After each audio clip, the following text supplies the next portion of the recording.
Today I will talk about how can you enable this sign or know how you can do that on your AnkiDroid app. We're going to figure out the solution or know how you can do that on your app. So you just follow this ways, then it's going to work with you. So all you have to do, just go here above this sign, click on it. When you just click on it here, it's going to show for you a list like this here. Then you click here on settings. When you just click here on settings, then it's going to take you to next step here. It's going to show for you like this here.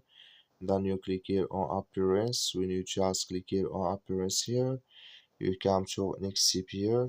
So then all you have to do, you just go down here. So you keep going down, you come here to display Filenames here in card browser. You just click in this sign. Then like you see this color show for us, that's mean it's enabled with us now. That's all you have to do. Thank you for watching. Don't forget to support us by liking and subscribe.